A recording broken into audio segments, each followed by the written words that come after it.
అమర్నాథ్ రెడ్డి గారికి నమస్కారాలు చేస్తున్నాను. విఆర్ఓ గారికి కూడా నమస్కారాలు, ఎంఆర్ఓ గారికి నమస్కారాలు, అందరికీ నమస్కారాలు చేస్తున్నాము.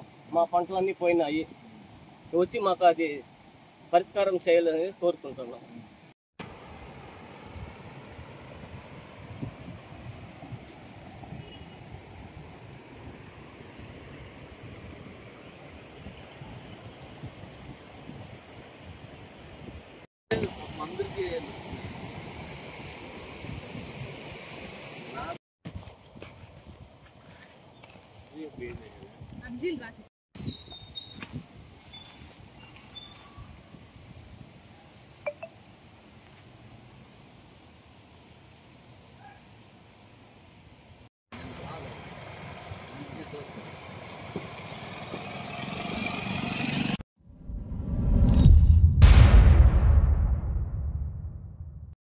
అందరికీ నమస్కారం. Welcome to BVM TV.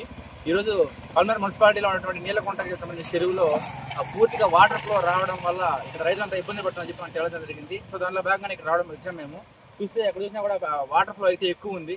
మరి ఈ వాటర్ ఫ్లో ఎక్కడి నుంచి వచ్చింది, దీనివల్ల రైతులు ఏ విధంగా నష్టపోయినారనే విషయం పైన మనం రైతులతో మాట్లాడే తెలుసుకుందాం. పదండి.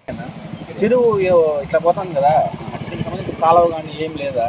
వైఎస్ఆర్సీపీలో కాలువ కొట్టేదానికి రైతులు అడిగితే మొదటి రైతులు మధ్యలో వాళ్ళు అయ్యలేదు, లేకుంటే ఆ రోజు ఆ పక్క కొట్టినట్టు ఈ రోజు కొట్టేది. అంటే ఫస్ట్ నుంచి ఈ చెరువు కాలువ లేదా? ఈ పక్కన కాలువే లేదు.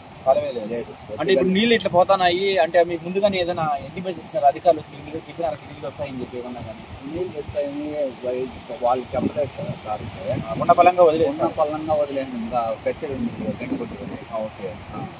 అందువల్ల ఇప్పుడు నీళ్ళు అకస్మాత్తుగా వచ్చినాయి. అకస్మాత్తుగా వచ్చినాయి. ఓకే. అంటే ఆపకుండా ఇండ్లకి నీళ్ళు వచ్చేది కానీ ఇండ్లు లేక రావు, మొళ్ళంతా మునిగిపోయినాయి. మళ్ళీ మొత్తం మునిగిపోయినాయి. ఆ పక్క చెరువు వారికి మొత్తం పూర్తిగా మునిగింది. అంటే పంట మొత్తం నాశనం పోయింది. పంట నాశనం. ఓకే.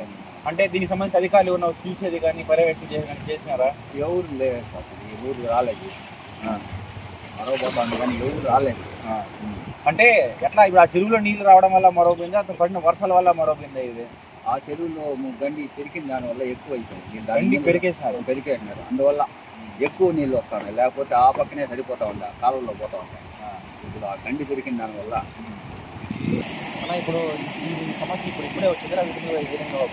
ఇది ఇప్పటికి 20 ఏళ్ళుగా జరగతానే ఉంది. 20 ఏళ్ళుగా జరగతానే ఉంది. దీని సమస్య అధికారులు ఎవరు పట్టించుకునే లేదు. దీని గురించి కాలువల గురించి కానీ మరవల గురించి కానీ ఎవరు పట్టించుకోలేదు. గురించి మొన్న కూడా ఎంఆర్ఓ వాళ్ళకి రిపోర్ట్ చేసినాము, వాళ్ళు కూడా వచ్చినారు, చూసి చెప్తాము అనేది వెళ్ళిపోయినారు. అంటే 20 ఏళ్ళ నుంచి ఏదైనా పంట నష్టమైతేనే ఉన్నాయి. నష్టపరిహారం కానీ ఏమి ఇంతవరకు మాకేం నష్టపరిహారం ఏమీ లేదు. అంటే చూసినట్లు ఎక్కువగా వస్తున్నాం నీళ్ళు, ఎందుకు ఎక్కువగా వస్తుందంటారు? ఆ ఎగువ చెరువు నీళ్ళు కొట్టి వదిలేసినారు. ఎగువ చెరువు నీళ్ళు, పెద్ద చెరువు నీళ్ళు, పొలంనేరు చెరువు నీళ్ళు వదిలేసిన దానివల్ల ఇక్కడ ఆ నీళ్లు ఇక్కడ ఈ చెరువుకి వచ్చి ఈ చెరువు నుంచి మరవల్లో వెళ్ళిపోతా ఉన్నాయి. ఈ చిన్న వర్షాలకి ఈ విధంగా ఎక్కువ వస్తే పెద్ద వర్షాలు పడితే ఇంకా పరిస్థితి మేము రైతులంతా మేము పోవాల్సింది. మళ్ళీ ఏం చేయాలంతా చేయాల్సిన పని ఏం లేదు. మనం చూసుకున్నట్లయితే ఇక్కడ ఎక్కడ చూసినా కూడా పంట పొలాలు అనేవి నష్టపోతున్నాయి. మొత్తం ఎన్ని ఎకరాలు నష్టపోయాలని చేస్తారు ఇక్కడ? తక్కువ ఇక్కడ ముందు ఒక 10 ఎకరాల పైన ఉంటుంది. 10 ఎకరాల పంట నష్టమే. 10 ఎకరాల పంట నష్టమే. అధికార నిర్లక్ష్యం వల్ల 10 ఎకరాల పంట నష్టపోతుంది. పంట చాలా నష్టం వచ్చేసింది. అంటే గవర్నమెంట్ నుంచి కూడా ఎన్నో రైతు భరోసాలు అవన్నీ ఇస్తున్నారు కదా. సో వాటికంటే ముఖ్యంగా ఇట్లాంటి పంట నష్టానికి గవర్నమెంట్ రైతుల్ని ఆదుకోవాలి. ఆ రైతులను ఆదుకునే ప్రభుత్వమే రాలేదు ఇంతవరకే. ఇంత నష్టమైతా ఉంది. మాకు 20-30 వేలు ఖర్చు పెట్టినాను. ఇప్పటికీ మొత్తం 20-30 వేలు ఖర్చు అయింది. అవును, 20-30 వేలు ఖర్చు పెట్టినాను. ఇప్పుడు వాళ్ళు గవర్నమెంట్ ఎంత ఇస్తారంటే 1000 ఇస్తారు, లేదంటే 2000 ఇస్తారు. 2000 అంతే, ఎక్కువ వేరు. ఈ పంట నష్టానికి 2000 లేదంటే 1000-2000 వేస్తారు. ఆ వేసిన దీనికి ఎంత రైతుకి నష్టము, ఎంత ఖర్చు పెట్టినాడు అనేది గవర్నమెంట్ ఆలోచన చేయలేదు. ఆ గవర్నమెంట్ ఆలోచన చేయలేదు, ముందు గవర్నమెంట్ ఆలోచన చేయలేదు, ఇప్పుడు చిన్న గవర్నమెంట్ ఆలోచన చేయలేదు. అంటే వచ్చే ప్రభుత్వాలన్నీ కూడా రైతులు మేము ఆదుకుంటాము, రైతులు తోడే ఉంటాము చెప్తూ ఉన్నారే కానీ ఇంతవరకు చేసిన వాళ్ళు ఎవరు లేదు. అంటే ఇట్లాంటి విపత్తుల వల్ల రైతులు చాలా నష్టము. లాస్ట్ ఇయర్ అయితే మాకు ఎంత నష్టం అంటే మొత్తమే మునిగిపోయింది. బొట్లు పైపులో కూడా మునిగిపోయింది. 2,000 రూపాయలు నష్టపరిహారం ఇచ్చినారు. మొత్తం ఎన్ని ఎకరాలకు ఇచ్చినారు? 1.5 ఎకరా 2,000 ఇచ్చినారు. ఎక్కడికి సరిపోతుంది రైతుకి చెప్పండి. ఓకే, ఖచ్చితంగా ప్రభుత్వాలు అయితే దీని గురించి అన్ని స్పందించాలా? వదిలేసడం వల్ల పంట పొలాల మీద పోతా ఉన్నాయి. లేదంటే ఈ వానికి మరో వచ్చేది కాదు. ఓకే, రెండు పక్కల ఉంది సార్ కాలువ. ఆ చెరువు తెగ్గొట్టేది మీకు ఎవరికి చెప్పలేదు? ఎవరికి చెప్పలేదు, ఈ పక్క రైతులకు చెప్పలేదు. అధికారులు ఇంటిమేషన్ లేదు కానీ తెగ్గొట్టేసినారు. రేగి వచ్చి ఈ చెట్టు మీద నీళ్లు పడి ఆవులంతా పాపం నిలబడకుండా ఎంత రాత్రిలో వదిలేసినారా? నైట్ లో వదిలినారు. ఆవులంతా ఈడ దీంట్లోనే నిలబడుకొని ఉన్నాయి. ఈ సైడ్ మీద వచ్చి పడేది ఇరు పక్కల కల ఉంది సార్. ప్రభుత్వం వాళ్ళు ఉండి ఇరు పక్కల ఎత్తించాలా. రైతులు అయితే అది కూడా శాశ్వతంగానే కట్టించాలి సార్. ఇట్లా లోడ్ వదిలేసేది కాదు. మాకు 2 ఎకరాలు సార్. అంటే ఇంతకు ముందు జరిగిందా? 20 ఏళ్ళుగా జరుగుతూనే ఉంది. ఈ సంవత్సరం పోయింది. సంవత్సరం 2 లక్షలు 3 లక్షలు పోగొట్టుకుంటాను. 2 లక్షలు 3 లక్షలు కాలిఫ్లవర్ నాటడము లేదా ఏం పండు నాటడము గుచ్చి మీద పడడము అంత పోవాలి. అంటే అధికారులు పూర్తిగా నిర్లక్ష్యం వల్లనే మీరు పంటలంతా ఎందుకంటే అధికార నిర్లక్ష్యం ఎందుకంటే వాళ్ళు ఉన్నటువంటి కాలువలను పూర్తిగా ఏ విధంగా ఉంటే ఆ విధంగా చేస్తే రాబోయే రోజులు జరిగేదానికి ఆస్కారం లేదు. కానీ జరగతానే ఉంది. అట్లే సార్ ఉన్నారు. మేము లేదు సార్, ఇప్పటికి 4-5 మాటలు అర్జీ చెప్పి ఇచ్చినాము. 150 మంది సంతకాలు పెట్టి చెప్పి ఇచ్చినాము. ఇరిగేషన్ డిపార్ట్మెంట్ ఎప్పుడు ఇచ్చినారు? పోయిన సంవత్సరం కూడా ఇచ్చినాము సార్. స్పందించలే. ఇరిగేషన్ డిపార్ట్మెంట్ కి ఇచ్చినాము. మళ్ళీ ఎంఆర్ఓ చెప్పి ఇచ్చినాము. మున్సిపాలిటీ వాళ్ళు చెప్పి ఇచ్చినాము. వాళ్ళు వస్తారు పోతారు అంతే సార్. చూస్తారా వెళ్ళిపోతారు. దాన్ని పట్టించుకునే లేదు. నిన్న కూడా ఎంఆర్ఓ వచ్చినారు. ఏదో ఆ పక్క ఈ పక్క పంట పొలాలు పోతాం సార్. ఆ పక్క బీడుగా ఉంది, దాన్ని తీసేయండి అంటే ఏమన్నాడు, మేము అవంతా ముట్టేదానికి లేదు, వస్తే రెవెన్యూ ఆఫీసులు రావాలా లేదా ఇరిగేషన్ ఆఫీసులు వాళ్ళే కదా. అదే చెప్తా మున్సిపాలిటీ వాళ్ళు రావాలా అదే మేముగా ముట్టము అని చెప్పేసి గుమ్మే కూర్చున్నాం. అంటే మీరు ఇట్లా వెళ్ళిపోవాలా అంతే సార్. ఇంతే.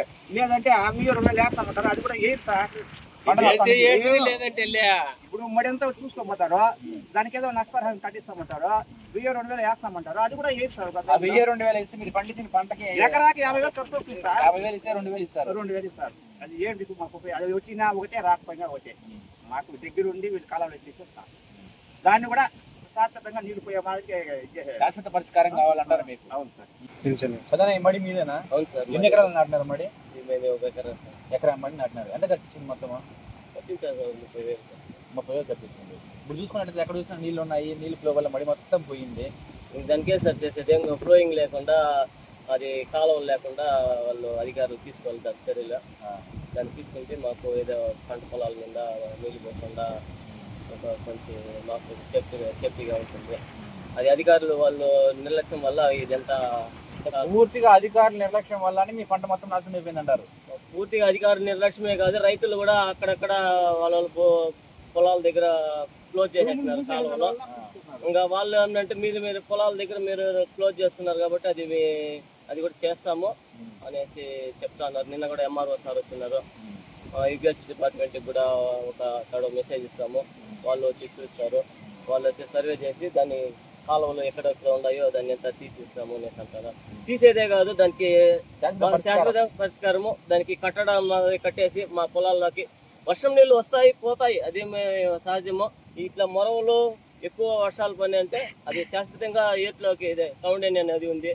ఆ కౌండేని నదిలోకి చేరే మాదిరిగా అధికారులు దాన్ని చర్య తీసుకొని మాకేదో ఇప్పుడు పోయిన పంట నష్టానికి ఏదైనా నష్టపరిహారమైనా కట్టించాలనేసి ప్రభుత్వాన్ని కోరుతున్నాము. ప్రభుత్వాన్ని కోరుతూ ఎమ్మెల్యే గారిని కూడా కోరుతున్నాము.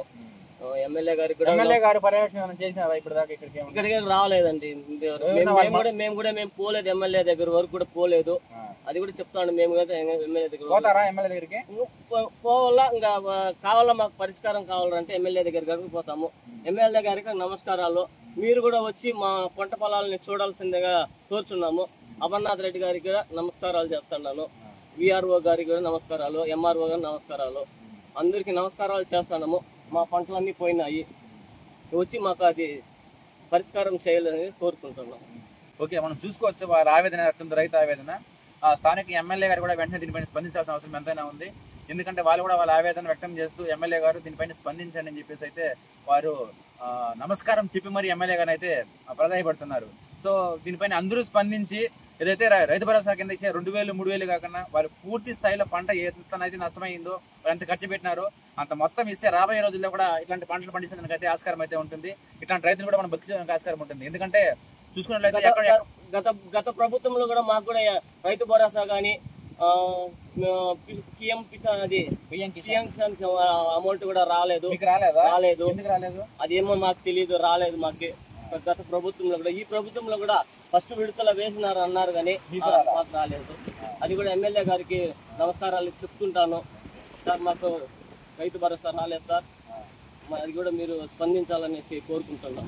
నీలకొండకు సంబంధించి ఇప్పుడు దాదాపు 10 ఎకరాల పంట చూసింది చెప్తున్నారు. సో వాళ్ళు ఏ విధంగా ఆదుకుంటారు ప్రభుత్వం నుంచి? ఇప్పుడు నీలకుంటకు ఎక్కువ వాటర్ రావడం వల్ల అక్కడ భూములకు నీళ్ళు ఎక్కువ పోయి పంట పొలాల మీదకి వెళ్తా ఉందని అగ్రికల్చర్ వాళ్ళకు కూడా వాళ్ళకి తెలియపరిచాము. వాళ్ళ పంట అంచనా వేసి అధికారుల దృష్టికి తీసుకెళ్తాము.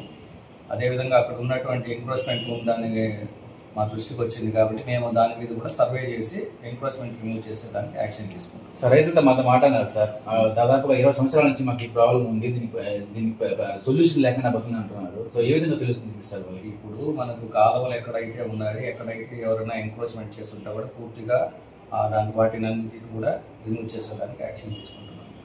ఓకే సార్, అంటే రైతులు మాకు ఇంటిమేషన్ లేకుండానే ఈ చెరువు కట్ట తీసేయడం వల్ల మాకు ప్రాబ్లం వచ్చింది అర్ధార్థులు అంటున్నారు. సో ఇది ఏ విధంగా జరిగిందంటారు సార్? ఇది చెరువు కట్ట అధికారులకు తెలిసి ఎవరికి తెలిసి చేయలేదు, ఎవరు అజ్ఞాత వ్యక్తులు కానీ ఎవరో చేసినట్టు ఉంది. దాన్ని కూడా ఇరిగేషన్ వాళ్ళు, మున్సిపల్ వాళ్ళు, రెవెన్యూ వాళ్ళందరూ కలిసి కూడా దాని మీద ఎలాగైతే చర్యలు తీసుకోవాలో చూస్తున్నాము. ఎక్కడైతే ఓపెన్ చేస్తున్నారో దాన్ని కూడా ఫిల్ చేస్తున్నాము. సార్ వాళ్ళు ఏమన్నారంటే ఓన్లీ మట్టి మాత్రం తీసేసి కాలువ చేశారు తప్ప శాశ్వతంగా చేయలేదన్నారు. సో రాబోయే రోజుల్లో మట్టితో కట్టడం లాగా కాలువ కట్టడం కష్టం. ఇరిగేషన్ వాళ్ళు ఎస్టిమేట్ వేసి చేస్తారు. Thank you sir. ఓకే, నీలకొండకు సంబంధించి రైతుల దగ్గర నుంచి తీసుకోవడం జరిగింది. దానికి సంబంధించి ఇప్పుడు స్థానిక ఎంఆర్ఓ గారు కూడా కలిసాము. మేము కలిసిన తర్వాత ఎంఆర్ఓ గారు దీనిపైన వెంటనే నివేదిక తయారు చేసి పూర్తిగా రైతులకు ఆర్గనం అయితే చెప్పడం జరిగింది. దాంట్లో భాగంగానే తాత్కాలికంగా కన్నా శాశ్వత పరిష్కారం కోసం ఇరిగేషన్ డిపార్ట్మెంట్ కూడా మాట్లాడడం చెప్పి కూడా మనకి సార్ చెప్పడం జరిగింది. దీన్ని ఏ విధంగా ముందుకు తీసుకెళ్తారో, రాబోయే రోజుల్లో రైతులు ఏ విధంగా ఆదుకుంటారో అవి చూడాలి.